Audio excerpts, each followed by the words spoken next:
ഈശോ മിശിഹായിക്ക് സ്തുതിയായിരിക്കട്ടെ. മാർച്ച് 27 വ്യാഴം. പരിശുദ്ധ കുർബാന മധ്യേ നമ്മൾ വായിക്കുന്ന സുവിശേഷ ഭാഗം യോഹന്നാന്റെ സുവിശേഷം 7-ാം അധ്യായം 1 മുതൽ 13 വരെയുള്ള വാക്യവും ലേഖനം റോമാലേഖനം 11-ാം അധ്യായം 1 മുതൽ 10 വരെയുള്ള വാക്യങ്ങളുമാണ്. സുവിശേഷ ഭാഗത്തിൽ കൂടാര തിരുനാളിന് കർത്താവ് പോകുന്നതിനെക്കുറിച്ചുള്ള ചർച്ചയാണ്.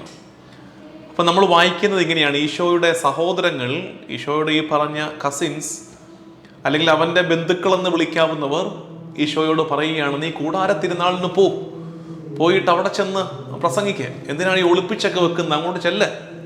അപ്പോൾ കർത്താവ് അവരോട് പറയുന്നൊരു മറുപടിയാണ് നമ്മുടെ ഇന്നത്തെ ധ്യാന വിഷയം. ഈശോ അവരോട് പറയുകയാണ്, എൻ്റെ സമയം ഇനിയുമായിട്ടില്ല. അതായത് കാനായിലെ കല്യാണ വീട്ടിൽ പരിശുദ്ധ കന്യകാമറിയത്തോട് അമ്മയോട് പറഞ്ഞ അതേ കാര്യം ദാ ഇപ്പോൾ ഈശോ ഇവിടെ ആവർത്തിക്കുകയാണ്. അത് യോഹന്നാൻ 7:6, എൻ്റെ സമയം ഇതുവരെയും ആയിട്ടില്ല. നമുക്ക് അത്ഭുതം വരും, ഒരേ കാര്യം ഈശോ ഇങ്ങനെ ആവർത്തിക്കുന്നത്. അതിൻ്റെ അർത്ഥം നമുക്കറിയാം. സമയം, യോഹന്നാന്റെ സുവിശേഷം അനുസരിച്ച് സമയം എന്ന വാക്കിൻ്റെ അർത്ഥം the time of exaltation, the time of glorification, ഉയർത്തലിൻ്റെ സമയം, കുരിശുമരണത്തിൻ്റെ സമയം. അവിടെ കാനായിലെ കല്യാണ വീട്ടിൽ ഈശോ പറയുന്ന എൻ്റെ സമയം ഇനിയും ആയിട്ടില്ല എന്ന് വെച്ചാൽ എന്താ അർത്ഥം? ഞാൻ ഈ അത്ഭുതം പ്രവർത്തിച്ചാൽ എന്നെ 4 പേര് ശ്രദ്ധിക്കും, അതോടുകൂടി എൻ്റെ മരണത്തിൻ്റെ സമയം കുറിക്കപ്പെടും. അമ്മയോട് പറയും, അമ്മേ എൻ്റെ സമയം ഇനി ആയിട്ടില്ല കേട്ടോ. അപ്പം അമ്മ പറയുന്നു, നീ ചെയ്യടാ, സമയമായാലും സാരമില്ല, മരിച്ചാലും സാരമില്ല, ചെയ്യ. ഇവിടെ വീണ്ടും കർത്താവ് പറയുന്നു, എൻ്റെ സമയം ആയിട്ടില്ല. ഇത് പറയുമ്പോൾ നമുക്ക് മനസ്സിലാകും, യോഹന്നാൻ സുവിശേഷത്തിൽ ഈശോയുടെ ജീവനെ ആരും കർത്താവിൽ നിന്ന് പിടിച്ചെടുക്കുകയായിരുന്നില്ല.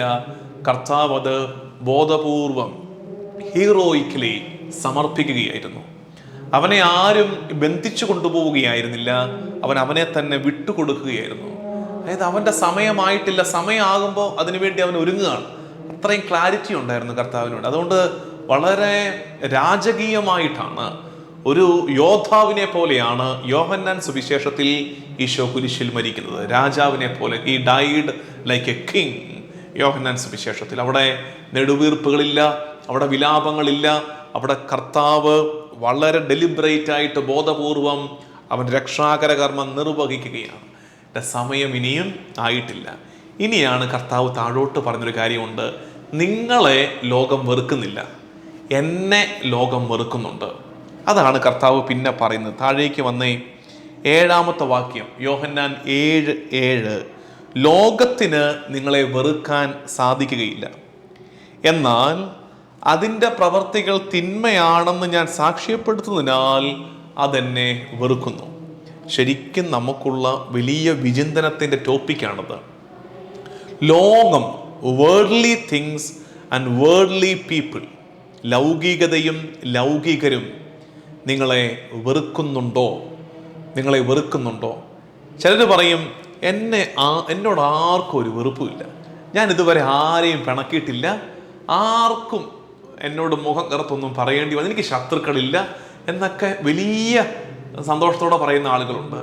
പക്ഷേ യഥാർത്ഥത്തിൽ നമ്മൾ തോറ്റുപോവുകയാണ് അങ്ങനെ വരികയാണ്. എന്നറിയാമോ? നമ്മൾ ഓർക്കേണ്ടത്, കർത്താവ് തമ്പുരാനെ വെറുത്തിട്ടുണ്ട്. കർത്താവ് തമ്പുരാനെ വെറുത്തിട്ടുണ്ടെങ്കിൽ നമ്മളെയും വെറുക്കണം. ആരെങ്കിലും നമ്മളെ വെറുത്തിട്ടില്ലെങ്കിൽ അതിൻ്റെ അർത്ഥം നമുക്ക് എന്തോ കുഴപ്പമുണ്ടെന്നാണ് കേട്ടോ. ആരെങ്കിലും നമ്മളെ വെറുക്കുന്നില്ലെങ്കിൽ, അതായത് നമ്മുടെ കയ്യിലിരിപ്പ് കൊണ്ടല്ല, നമ്മൾ ശരിയായത് ചെയ്തിട്ട് ആരെങ്കിലുമൊക്കെ നമ്മളെ വെറുക്കുന്നില്ലെങ്കിൽ അതെന്താ അപകടമുണ്ട്. അപ്പം അതിൻ്റെ അർത്ഥം നമ്മൾ ശരിയായിട്ടല്ല ചെയ്യുന്നത്. നമ്മൾ ജീവിക്കുന്നത് ഒരു ഡിപ്ലോമസിയാണ്.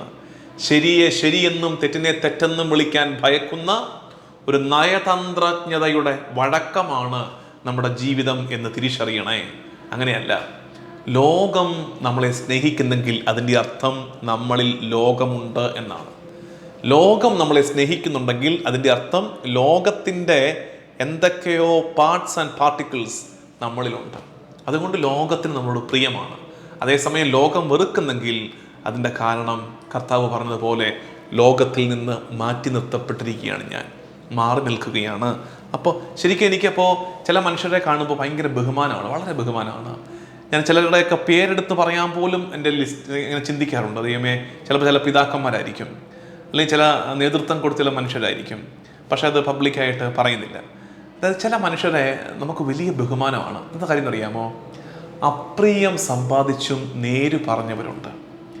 അതായത് അവർക്കറിയാം ഈ നിലപാടെടുത്താൽ എല്ലാവരുടെയും കയ്യടി കിട്ടില്ല, ഒത്തിരി കല്ലേറ് കിട്ടും, ഒത്തിരി വെറുപ്പിൻ്റെ പാത്രമായി ഞാൻ മാറും.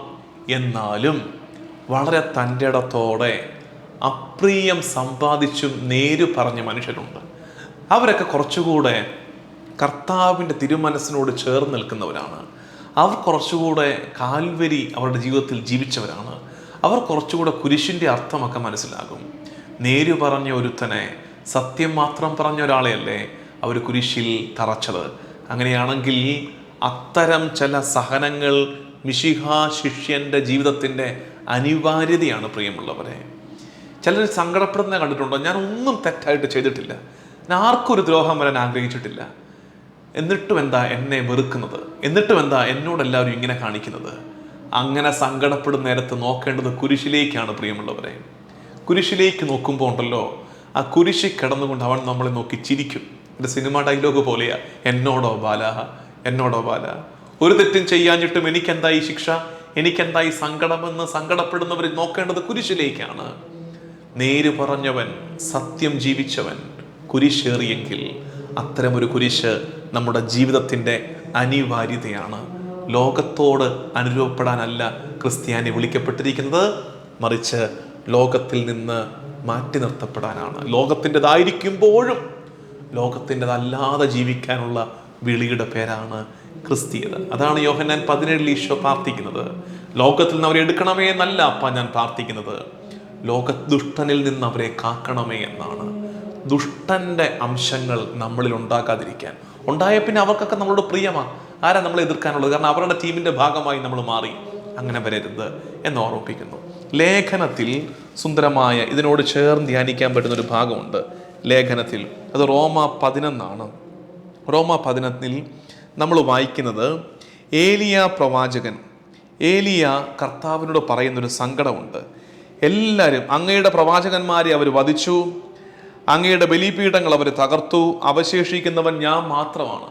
ഏലിയ സങ്കടപ്പെടുകയാണ്. ഒന്നും മിച്ചമില്ല കർത്താവേ, നിന്റെ ജനം നാമാവശേഷമായിപ്പോയി. ചിലപ്പോൾ നമ്മളൊക്കെ ഇന്ന് സങ്കടപ്പെടുന്ന പോലെയാണ്.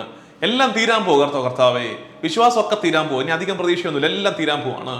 ദേവാലയം അവർ തകർക്കുന്നു, ബലിപീഠം അവർ തകർക്കുന്നു, ജനം ചിതറിയോടുന്നു, ജനത്തിന്റെ വിശ്വാസം നഷ്ടപ്പെടുന്നു, എല്ലാം തീരാൻ പോകുന്നു. അന്നാണ് കർത്താവ് പറയുമ്പോൾ മറുപടി ഇതാണ്, റോമ 11:4. എന്നാൽ ദൈവം അവനോട് മറുപടി പറഞ്ഞത് എന്താണെന്നോ, ബാലിൻ്റെ മുമ്പിൽ മുട്ടുകുത്താത്ത 7000 പേരെ എനിക്ക് വേണ്ടി ഞാൻ മാറ്റി നിർത്തിയിട്ടുണ്ട്. അതായത് ലോകത്തോട് അനുരൂപപ്പെടാതെ ഞാൻ കുറേ പേരെ മാറ്റി നിർത്തിയിട്ടുണ്ട്. ശിഷ്ടഭാഗമാണത്, അവശിഷ്ട ഭാഗമാണ്. അവിടെ നിന്ന് വീണ്ടും കർത്താവിൻ്റെ പദ്ധതി മുളയെടുക്കും. അടുത്ത വാക്യമാണ് ഈ കാലത്ത് നമുക്കുള്ള ആശ്വാസം. അപ്രകാരം തന്നെ കൃപയാൽ തിരഞ്ഞെടുക്കപ്പെട്ട ഒരവശിഷ്ട ഭാഗം ഈ കാലഘട്ടത്തിലുമുണ്ട്. കൃപയാൽ തിരഞ്ഞെടുക്കപ്പെട്ട ഒരവശിഷ്ട ഭാഗം ഈ കാലഘട്ടത്തിലുമുണ്ട്. നമ്മൾ ചിന്തിക്കേണ്ടത്, അങ്ങനെ ദൈവകൃപയാൽ തിരഞ്ഞെടുക്കപ്പെട്ട് മാറ്റി നിർത്തിയിരിക്കുന്ന, ലോകത്തോട് കലരാതെ ലോകത്തിലായിരിക്കുമ്പോഴും ഈശോയുടേതായി ജീവിക്കുന്ന ആ അവശിഷ്ട ഭാഗത്തിൽ ഞാനും എൻ്റെ കുടുംബവും എണ്ണപ്പെടുമോ എന്ന് ആത്മശോധന ചെയ്യണം. ദൈവനാമത്തിന് മഹത്വം ഉണ്ടാകട്ടെ. നമുക്ക് പ്രാർത്ഥിക്കാം. കർത്താവും ദൈവവുമായ ഈശോ മിശിഹായേ, ലോകത്തിന് പ്രിയപ്പെട്ടവരായി മാറാതെ നിന്റെ തിരുമനസ്സിന് യോജിച്ച വിധം ജീവിക്കാൻ ഞങ്ങളെ സഹായിക്കണമേ. കർത്താവ് ഈശോ മിശിഹായുടെ കൃപയും പിതാവായ ദൈവത്തിൻ്റെ സ്നേഹവും പരിശുദ്ധാത്മാവിൻ്റെ സഹവാസവും എന്നും എല്ലാ കാലവും കൂടെ ഉണ്ടായിരിക്കട്ടെ, ഇപ്പോഴും എപ്പോഴും എന്നേക്കും. ആമേൻ.